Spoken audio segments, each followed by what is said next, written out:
You're listening to Psych with Mike. For more episodes or to connect with the show with comments, ideas, or to be a guest, go to www.psychwithmike.com. Follow the show on Twitter @PsychWithMike or like the Facebook page @PsychWithMike. Now, here's Psych with Mike. Hey everybody, welcome into the Psych with Mike library. This is Dr. Michael Mahan. I am here with my friend and co-host, Mr. Brett Newcomb. Good morning. How are you? I'm great. So we were talking before the mics went hot that the duck had showed up, but he was too quick on the draw and he didn't get on tape, and I was disappointed. The early duck gets the worm? I don't know. What do ducks eat? Actually, I don't know. What do ducks eat? Seed. Is that what they eat? Yeah. Seriously? Well, yeah, they siphon the water through their bill and then take whatever's floating in the water. Oh, okay. Well, then I did not know. I just learned something. But you have a notification sound that is a duck, and it's a notification for emails? Text. For text. Yeah. And so sometimes the duck, will show up in the middle of a recording session, and I love that. And the duck came off just right before we turned the mics on, and unfortunately, he did not make the cut. I've had that experience before in my life. Not making the cut? Oh, yeah. Yeah.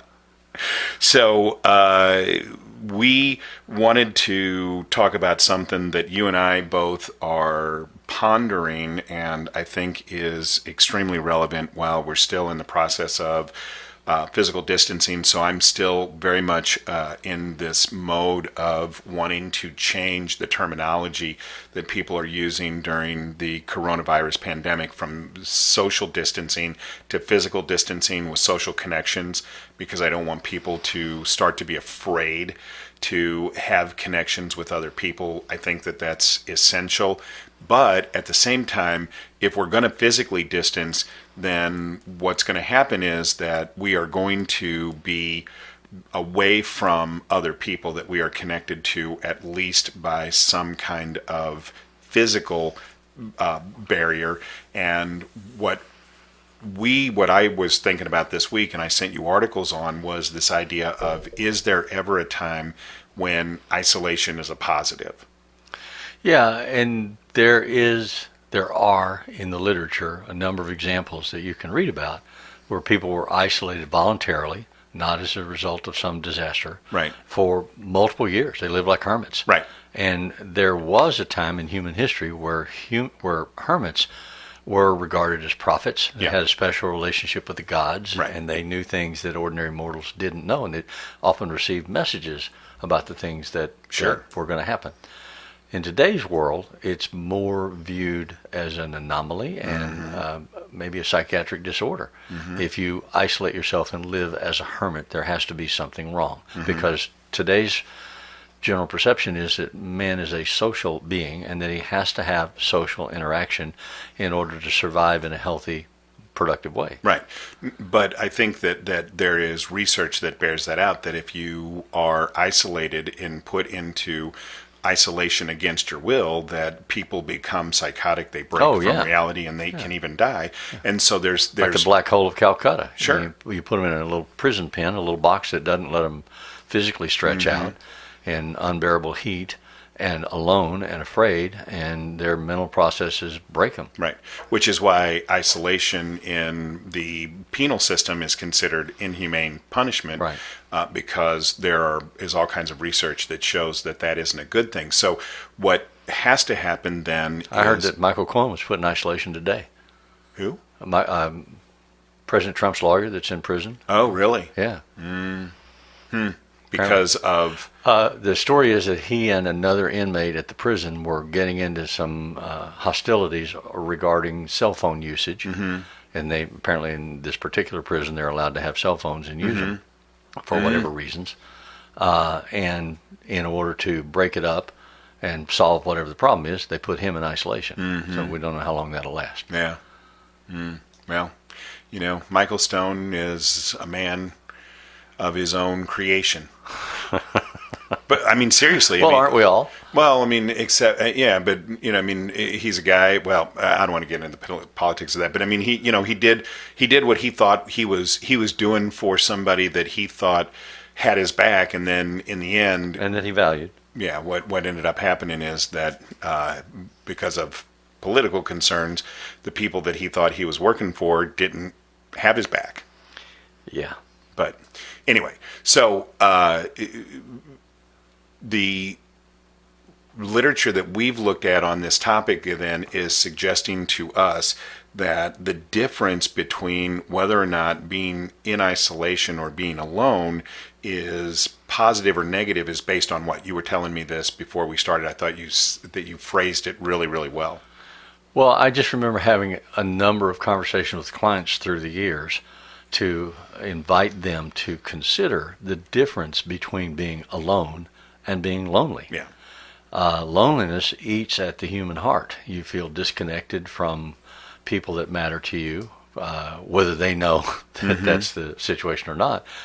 And it pesters you and it bothers you and it hurts you.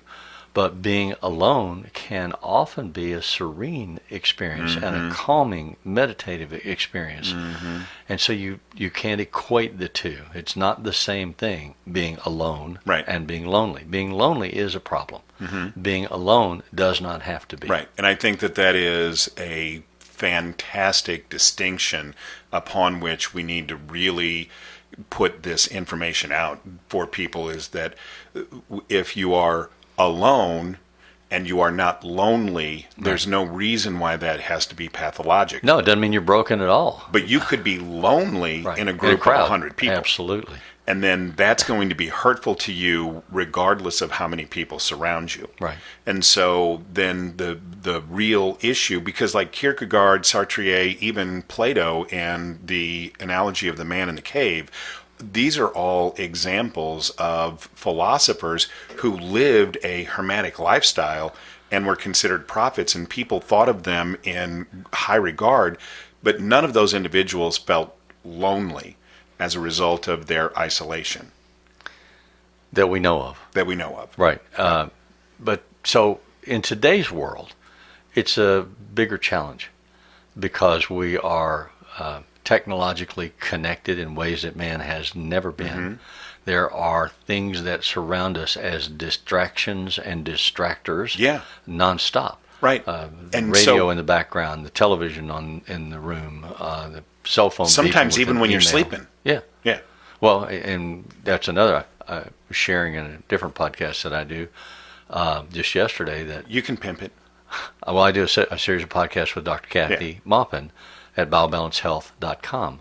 And the one we were talking about yesterday, I was sharing that when I would, as a clinician in private practice, would get a client who was 40 plus something male who'd been married since his youth, but suddenly was alone, either through divorce or the death of a partner or what have you, that I recommended pretty aggressively to them that they not put a television in the bedroom. Yeah. That when you go to bed, it needs to be dark, no Absolutely. screens, and it needs to be off. And you need to discipline yourself to some behavior habits that are more life-affirming and healthful habits if you are learning to be alone as opposed to learning to be lonely. Right. And so I would say to them, if you can't sleep and you want to watch TV, get up and go in the TV room. Exactly. Turn on the TV and Right. watch it till you are ready to go to sleep Right. and go back to bed. But don't sleep in the chair. Right. Yeah, and don't put it in your bedroom and just leave it on all night, and set it to go off, automatically or not go off at all. Right. Just have it in the background. And it's my impression that any number of people fall asleep to the TV every night and leave it on, half the night or all of the night. And I think that's just really not a good thing. And so when we talk about discovering the power or the strength of aloneness, as opposed to isolation, just being alone, I think it's really hard to get there if you're constantly connected and distracted by other things around you. Right. And you had sent me an article on Thoreau and Walden's Pond, and I've, full disclosure, have never read Walden's Pond. But have you read it? No. Okay. But my Summaries and essays and interpretations, but my understanding of it is that that's all about being able to go someplace and be disconnected and what is the potential positive value of that? Well, but it's somewhat hypocritical. Okay. Walden's Pond was written by Thoreau, Yeah. and he was lauding the good qualities of living alone in nature and being the independent, self-fulfilling man. But he was being supported by his family financially, and food was being delivered to him, and they were taking care of him, and he could just sit on the mountaintop and look around and gaze and pontificate. So he did, with deep clarity of thought. And that's one of the challenges. How do you get to deep clarity of thought? Yeah. How do you cut out the background noise in your head? I mean, if you work with clients and you say, let's learn how to meditate, let's learn how to get centered and focus yourself on something, whatever it is. If you're making it sound like Om, it's a repetitive sound that you do over and over again to try to shut out other distractions, but almost is self-hypnotic. How do you get yourself to be still and then be open to whatever the universe suggests to you? And in my observation and in my experience, when you try to do that without appropriate training or preparation, your subconscious just sends you a gazillion distractions. Hey, what about this? What about that?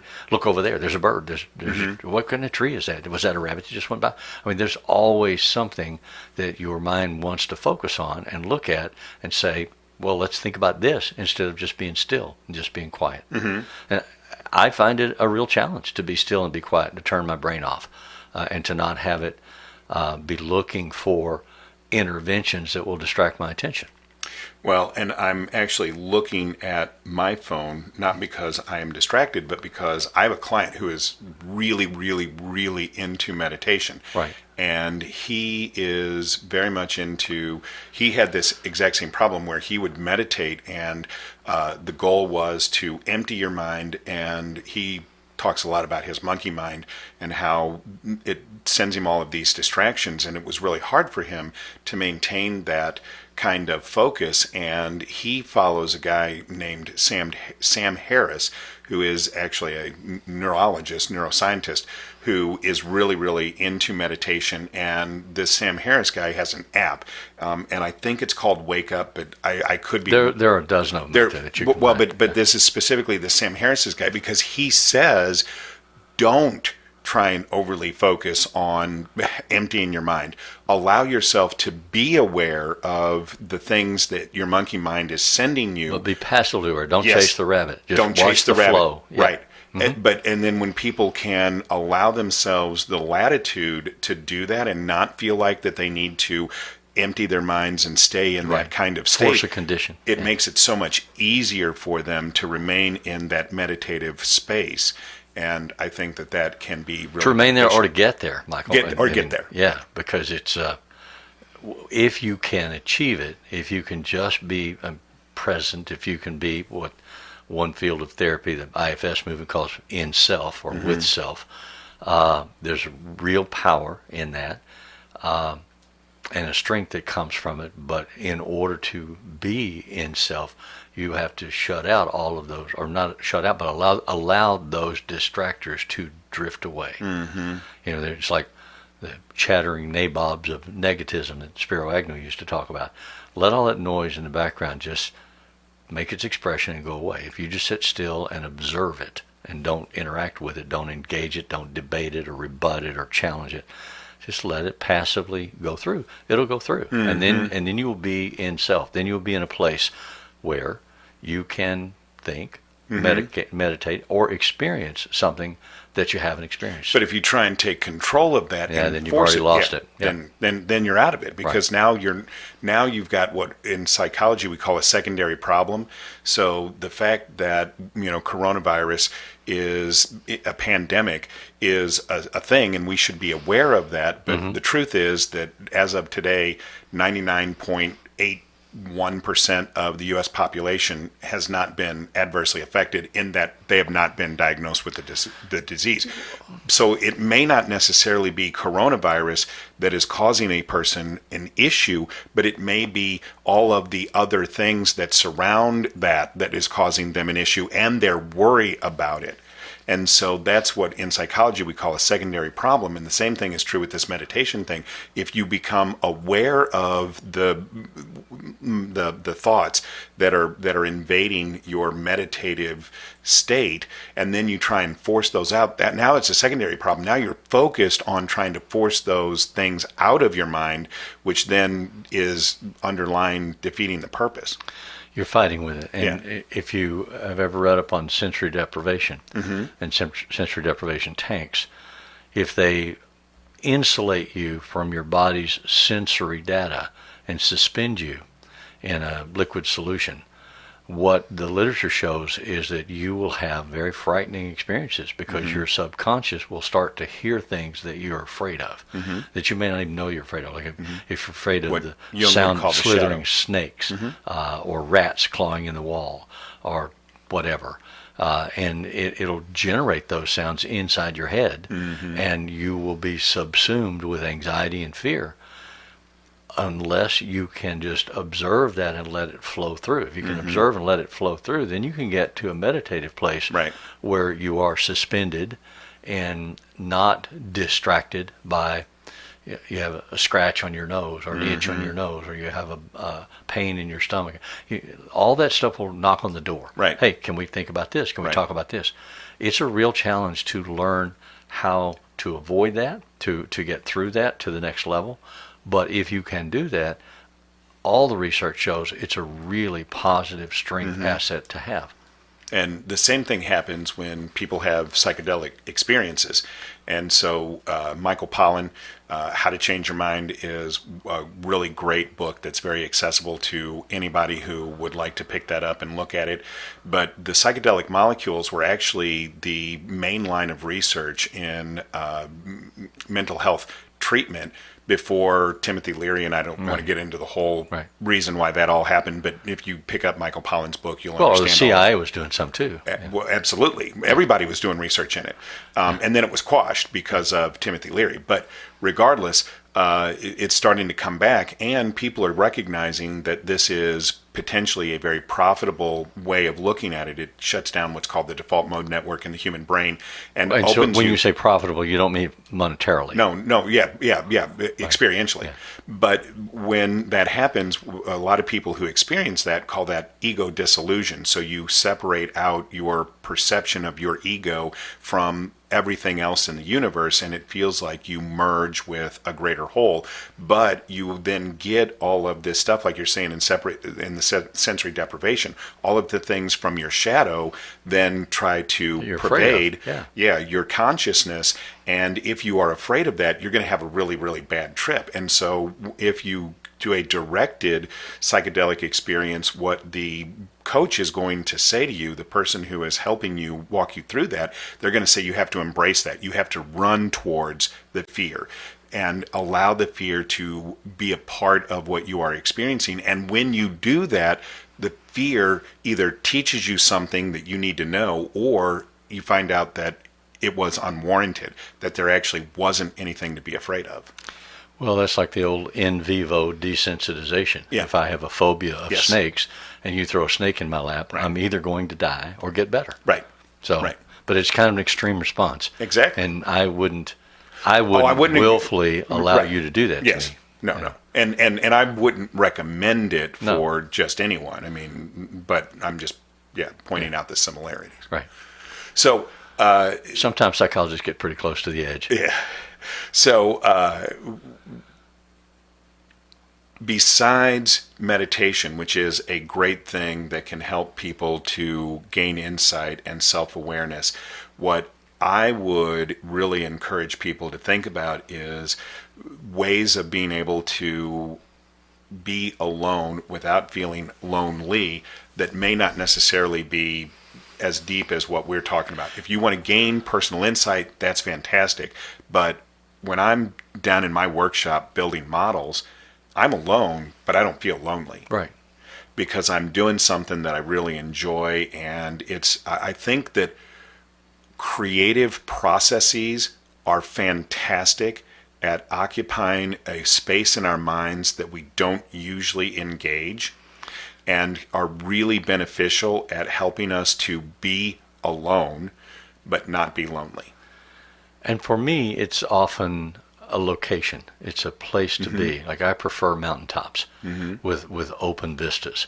Don't have to be snow-capped, but I like to be alone in the woods or at the park or on top of a mountain and just look around at God's handiwork and experience it. If we're sequestered in our house, then how would you do that by visualization or? Well, I'd have to right now Yeah, if I were trying to do that. Right. I don't know that I can find the same experience without actually having it. I was just saying that in my own personal preference. But you prefer that, but right Yeah. now you're at home with your wife, Right. and you guys are doing something to help you feel good and mentally healthy while you are at the same time physically So distancing. that's always a challenge for me. Yeah. I learned early in life that I could escape life's problems by reading, and I became a voracious reader. And for much of my life, I read a book a day. Yeah. What I'm learning now is that is an avoidance behavior as much as it is a soothing behavior, and I have to learn to know the difference. Am I reading to avoid something, some anxiety, some problem, some issue, or am I reading because it's educational or entertaining or delightful or what have you? And it's a challenge for me. Why are you reading? Well, I got time on my hands. I'm sequestered in my house, and this is something that interests me. Okay, that's an acceptable answer, but is it an honest one? Are you avoiding something that makes you anxious? Are you worried about finances? Are you worried about your health? You're old. You're susceptible to the virus. What are you trying to avoid? And is avoidance the primary goal of the reading, or is reading the primary goal? I don't know the answer. Well, but I would argue that is a better pursuit than looking at a screen. It's a better pursuit than watching Netflix. It's a healthier sickness Yeah. than being an alcoholic. Sure. And diving into drink. And I mean, I think you're being a little harsh. I don't know that I would consider that a pathology. I think reading is a creative pursuit, and I think that it activates. Well, it's only a pathology if it's used to avoid or distract from something that I need to be dealing with. But do you need to adjudicate why you are reading, what you're trying to avoid? At times I do. Yeah, it depends on how aggressive the need is. Am I trying to escape dealing with something, or am I just trying to escape into something that I enjoy? But you're really at a point in your life where you're really trying to open yourself up to a lot of self-reflection. One hopes. Yeah, and well, but I mean, I don't know that while we're all sequestered, I don't know that has to be our goal. Meditation obviously is a goal that is directed at that, and I'm certainly open to people becoming as self-aware as they are comfortable being. But I think that reading is a good thing to do. Don't disagree. Yeah. I've always done it, and probably will always do it. But I would like to have a better sense of what's going on when I do it. And if I'm trying to avoid something or escape something, I want to be able to confront that so that the anxieties don't create problems. Well, so I mean, we're going a little bit long, but I want to flesh that out. Yeah. So let's assume, for the sake of argument, that you were reading and you ask yourself this question: am I reading because I am trying to be able to be alone but not be lonely, which would be a great reason for doing that? But then you say to yourself, well, if I'm being honest, I'm very anxious about my health and my susceptibility in the state of the pandemic. Then what do you do? Then what we were just talking about, you process it, you let it pass through. You just acknowledge it. Okay, that's what's going on. So you don't have to resolve it? No. Okay, yeah. I don't think so. No, I don't think so either, but I was wondering what your sense of that was. No, because you come full circle here. That you get to the place where the background noise starts to recede just because you've acknowledged it. Mm-hmm. And I think that actually is really powerful for people, because there are probably a lot of people who are going through this that are being confronted with aspects of their shadow. So from Jung, the shadow self is anything that you don't want to show to other people and houses all your fears and insecurities. And there are people who are probably being confronted with that as a result of this forced sequester, and they may not be aware of it. If you have a family of 4 or 5 living in a small apartment, you don't have physical space to even move in that space. Right. All of that stuff will be knocking on your head, demanding attention and the urge to resolve. Yeah. I'm going to slap my kid if he cries again. I'm going to slap my wife if she tells me one more time, do this, that, or the other. But then what we're saying is that just allowing yourself to acknowledge, oh, I'm really frustrated, and I'm not really frustrated This at is my really child. difficult. Right. I'm really frustrated these because I'm circumstances. afraid Right. of existentially of what Or the who I'll future looks become like. if this devil gets unleashed. Sure. Yeah. Yeah. And then that's enough. I mean, you can be aware of that and acknowledge it. It can be enough. Yeah. If you can learn to process it, if you can learn to talk about it, if you can learn to express it. I'm really struggling sitting here. It's hard for me to just be on the couch and be quiet and still. Even though there's not an immediate solution, that can bring a modicum of relief. Right. Yeah. Okay, so hopefully you guys enjoyed that. If you are liking Psych with Mike and you feel like this is beneficial, please tell a couple of friends and turn them onto the show. If you have any questions or comments, or you have suggestions for things you would like us to talk about, you can get a hold of us at psychwithmike.com. And as always, if it's Friday, it's Psych with Mike.